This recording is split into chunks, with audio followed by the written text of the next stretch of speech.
Nursing स्टूडेंट्सों के admission को लेकर सरकार की ओर से एडमिशन का पूरा ठेका निजी हाथों में दिया गया था, जिसको लेकर राजस्थान मेडिकल एसोसिएशन की ओर से लगातार आवाज़ उठाई गई थी और लगातार सत्याग्रह भी किया गया था। TV9 ने प्रमुखता से इस मांग को उठाया था। इसी को लेकर लगातार सरकार के द्वार भी खटखटाए गए थे, प्रशासनिक अधिकारियों को भी ज्ञापन दिया गया था। एसोसिएशन के प्रदेश अध्यक्ष हमारे साथ मौजूद हैं, भरत बेनीवाल।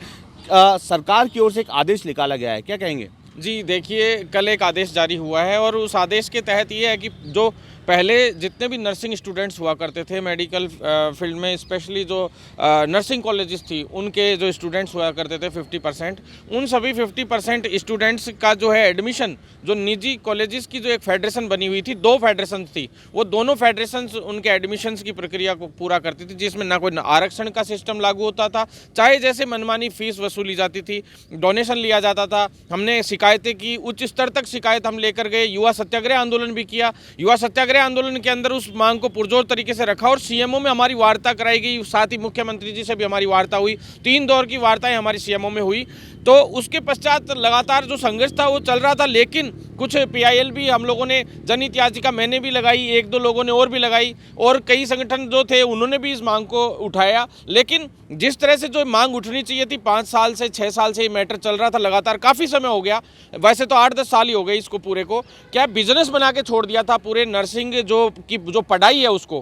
क्योंकि 50% सीटें तो चलो गवर्नमेंट काउंसलिंग के थ्रू काउंसिल जो है राजस्थान नर्सिंग काउंसिल और जैसे RUHS है, ये लोग अपने अनुसार भर लेते थे, लेकिन बाकी की जो 50% सीटें थी वो काउंसलिंग से नहीं करवा के निजी हाथों में, एक तरीके से फेडरेशंस के हाथों में दे रखी थी, और वो फेडरेशन अपनी मनमानी फीस वसूली और मनमाने तरीके से ये लोग सीट अलॉटमेंट और सारा सिस्टम चलाते थे, चाहे जो ही आके उसमें बैठ जाता था और हर कोई एडमिशन ले लेता था। इसके लिए सबसे पहली बात तो ये है कि भाई कई लोग श्रेय लेने का भी प्रयास करेंगे, बहुत कुछ कहेंगे, लेकिन सच्चाई ये है कि हमने इसमें जो सबसे बड़ी जो सॉल्यूशन है इसका, ये आज से 4 से 5 महीने पहले ही करवा लिया था। उसमें सबसे बड़ी बात ये थी कि हम चाहते थे कि भी नीट जो होती है, जो मेडिकल की पढ़ाई के लिए, जैसे MBBS के छात्र होते हैं, डेंटल के छात्र होते हैं, इन सभी को जैसे नीट के थ्रू सीट्स अलॉट होती है, वैसे ही नर्सिंग वाले छात्रों को भी उसी के अंदर सम्मिलित करते हुए सीट्स अलॉट होनी चाहिए, जितनी भी पूरे इंडिया की लेवल की नर्सिंग कॉलेज। आदेश निकला है, वो आदेश क्या है?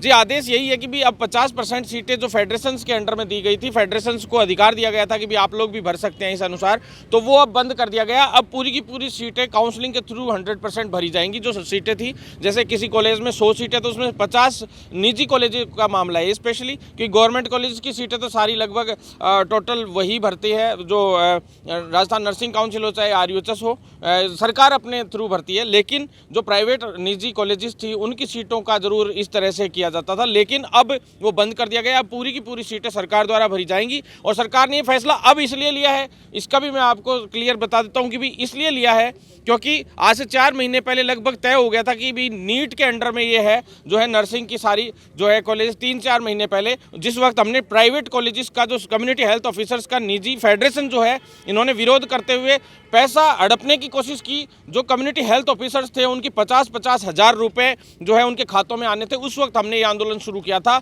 और उस आंदोलन के दौरान हमने फेडरेशन को चेतावनी भी दी थी कि आप पे भारी पड़ेगा, और वो वास्तव में भारी पड़ा। हम लोग सक्षम रहे, नीट के अंडर में भी BSc नर्सिंग चला गया। हमने जो 2 लेटर दिए थे उसी में काम हो गया। केंद्रीय चिकित्सा मंत्री मनसुख मांडविया जी और जो भारती प्रवीण पवार मैडम है उनसे भी हम मिले थे, उन्होंने आश्वासन दिया था कि हम अगली बार से नीट के अंडर में ही नर्सिंग के एडमिशन्स कर दिया करेंगे। तो उस तरह से भी कुछ इफेक्ट पड़ा। फिर दूसरा ये इफेक्ट, यहाँ पे राजस्थान सरकार को हम लगातार CMO में बैठक हुई और पुरजोर तरीके से प्रेशर बनाया। हालांकि मांगों को लेकर आपने जयपुर से दिल्ली तक साइकिल यात्रा भी निकाली थी और TV9 ने प्रमुखता से भी उठाया था, तो ये कह सकते हैं कि आपकी जीत हुई है? जी बिल्कुल, TV9 भारतवर्ष को मैं इस बात के लिए बहुत बहुत धन्यवाद देता हूं कि उन्होंने बहुत पुरजोर तरीके से हमारी जो युवा सत्याग्रह आंदोलन हुआ और साइकिल यात्रा हुई, उसको जल्दी से मीडिया दिखा नहीं रही थी, लेकिन वास्तव में TV9 भारतवर्ष ने बहुत अच्छे से हमारी यात्रा को दिखाया, और उसका असर आपको देखने को मिल रहा है। लगभग 7 विज्ञप्तियां जारी हुई हैं एक साथ में चिकित्सा विभाग की, और मैं केवल चिकित्सा विभाग की फिक्स मांग मांगों को लेकर गया था और उन मांगों में से लगभग 70 to 80% मांगें पूरी हुई हैं। लेकिन एक लिखित परीक्षा से सभी भर्तियों को कराने की जो मांग है उसके लिए भी हमारा आंदोलन अभी जारी है। वो भी जल्द ही विश्वास है हमें सरकार पूरा कर देगी। सरकार पूरा नहीं करती तो एक बड़ा आंदोलन सरकार को करना पड़ेगा। साथ ही जो ये निजी हाथों से अभी जब कैचअप लिया है नर्सिंग कॉलेजेस का सभी का, तो अब मैं इतना भी कहना चाहता हूं कि जितने भी प्राइवेट नर्सिंग कॉलेजेस चल रहे हैं उनके अंदर जो स्टाफ है,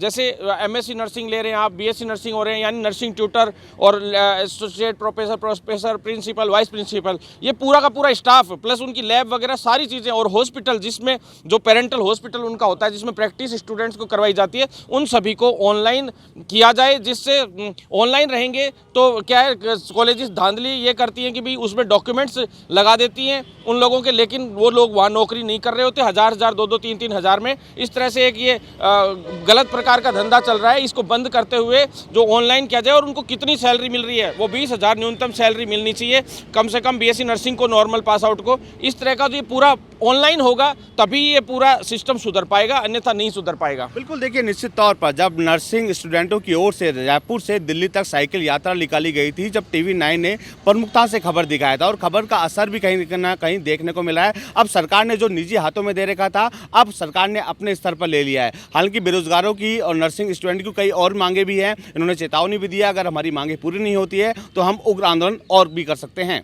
बसंत पांडे, TV9 जयपुर।